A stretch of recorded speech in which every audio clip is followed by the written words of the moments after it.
And welcome to Blueprint Radio. My name is Martin Williams. Don't forget to subscribe to the podcast. You may do so on Apple Podcasts, Spotify, YouTube, and SoundCloud. All the links to the podcast can be found at guidedexpressions.com/podcast or in the description box of wherever you're listening to this. So my topic today is sowing and reaping. Excuse me. And a lot of people know what that means, right? You know what it means to sow and reap. You might hear people say, you're going to reap what you sow, and it's usually described in a negative context. And certainly it can be negative if you've sown negative seeds. But at the same time, it can also be positive, right? If you sow positive things. Excuse me. What I've learned over the years is that sowing and reaping it's not just an idea or a concept. It's really life, right? Our lives are basically a representation of what we sow. And if you don't like what you've sown up to this point, if you don't like what you've reaped, rather, you have to look at what you've sown. You have to look at what you've done up to this point and then make the necessary course corrections. But what I wanted to use this time to do is really go into more of the concept of sowing and reaping, the way that I've come to understand it, and hopefully it'll help you too. So when you think about an apple seed, right? You put an apple seed in the ground, and over time, as long as you take care of it, as long as you water it every day, over time, that apple seed will eventually become a tree. It might take a few years, might take a decade. I'm not really sure. I don't plant apples. But the idea is that seed will become a tree one day. And it's like that with anything. The seed of the thing can produce another thing. And it's the way that God set it up. So human beings would never go hungry. Human beings would never go without. Yet we have poverty and we have lack. We have a desire for things that are not in our possession, even though the concept and the idea of perpetual prosperity was already set up before any of us got here. So why is it that people don't have what they need? It's because they don't understand the concept of sowing and reaping. So I grew up in the church, and when I say I grew up as a Christian, but I really got serious about my faith in college. There was a young man who led me to the Lord, and he's since passed away. May he rest in peace. But he led me to the Lord, and that at that point I became serious with my faith. And over the years, I've had times when I wasn't so serious about my faith and I wasn't walking it. But I got to a place where I basically became stable in my faith, and I took on the walk of God that, basically fits my life. And I think that I'm in a good position with God at this point. But anyway, I got serious about my faith in college was my point. And so one of the first things I heard about was sowing and reaping. Well, up to that point, I never heard of anything like that. And I know that, I know that a farmer plants seeds and gets crops and everything else, but I never thought about it for myself because I'm not a farmer. I'm not in agriculture. But I began to really learn about it, and the way that I learned about it was with money. And so, in church, we would give offerings, and we would pay tithes, and that's how you keep the church going, right? But it's also a way to basically have more trust in God, right? So, giving 10% of your income to a religious organization or maybe a nonprofit, might seem a little out there, but what I learned was that I was trusting God with that 10%. And funny thing happened is that when I began to do that, when I began to tithe consistently, I didn't run out of money. I never ran out. I never was without. It was only when I stopped doing it was when financial challenges came. Now, I still have financial problems. Well, I still had financial problems, even when I was tithing, but it wasn't to the point where I was just like totally out.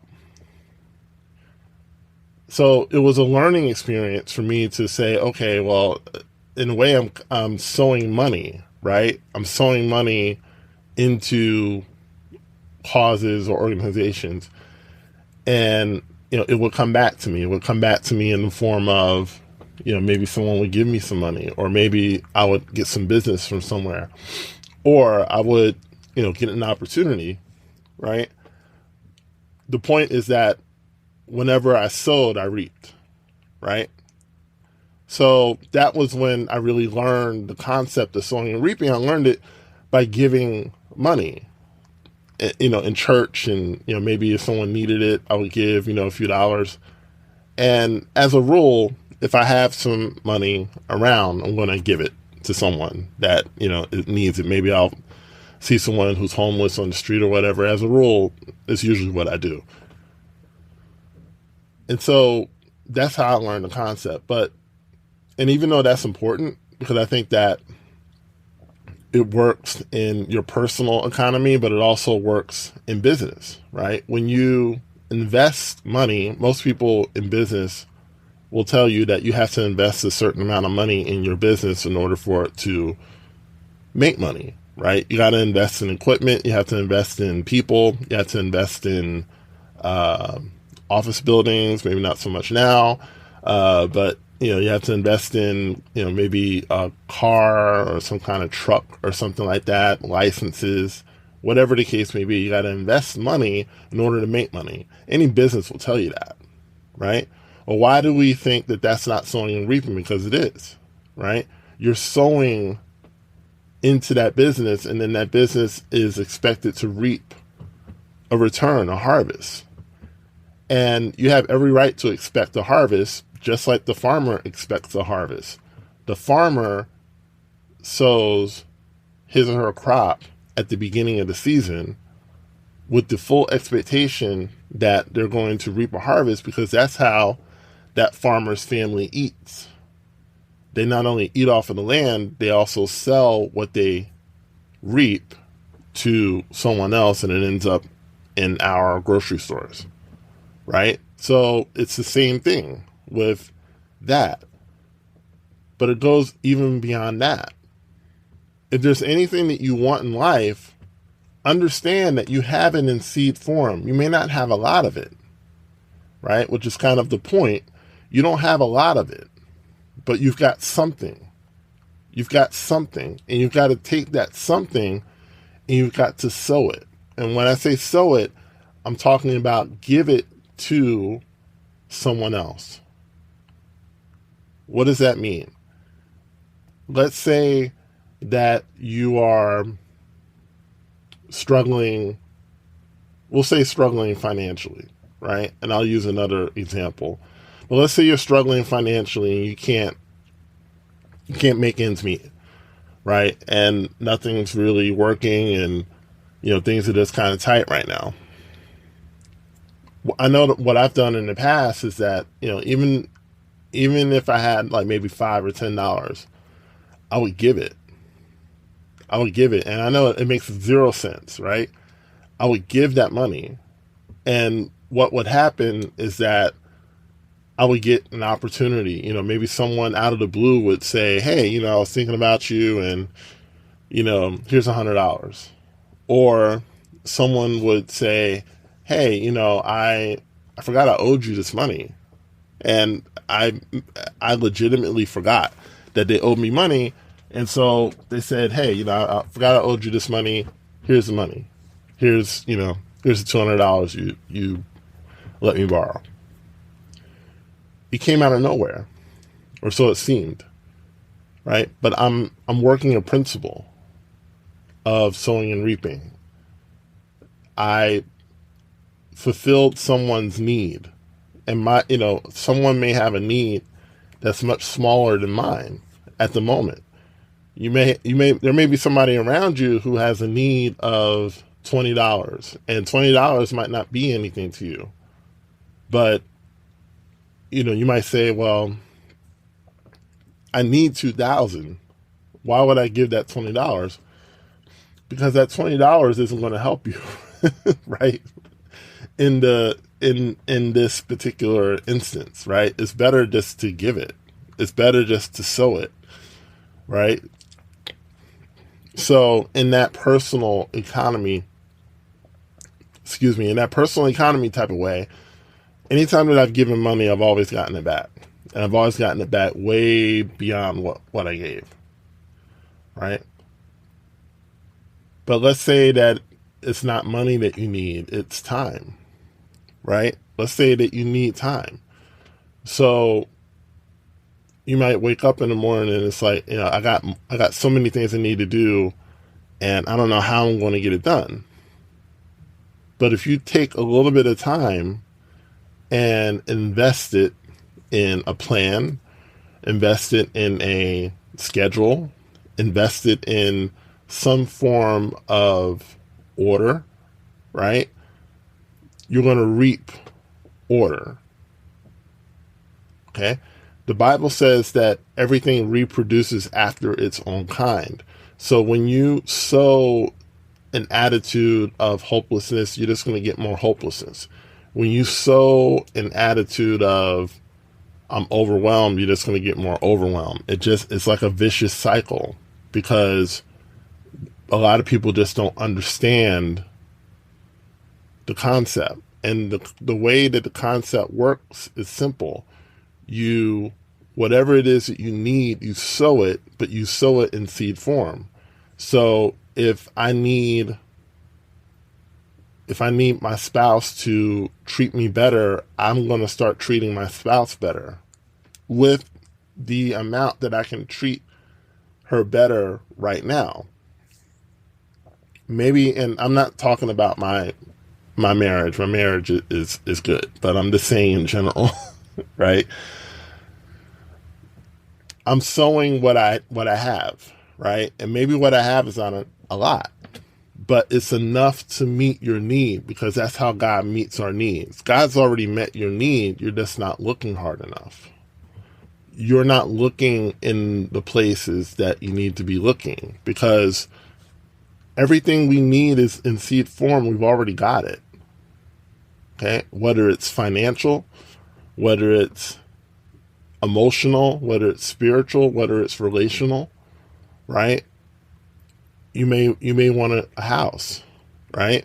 And it's like, well, okay, I don't really have the money I need right now, which is fine, because there's a lot of places that have the money you need. They're called banks. They're called mortgage companies, right? They have the money you need.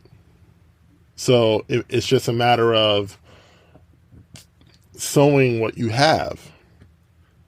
And, maybe the requirement is 20% down. You might say, well, I don't have 20%. Okay, well, what do you have? Okay, you might not have the 20%. You might have 1%.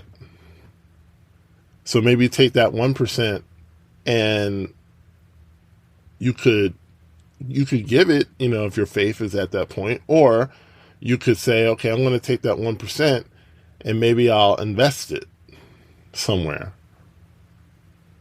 where it can become 20%. A lot of people have done that, right? But you're never without. You're never totally, destitute as far as a seed. You always have a seed.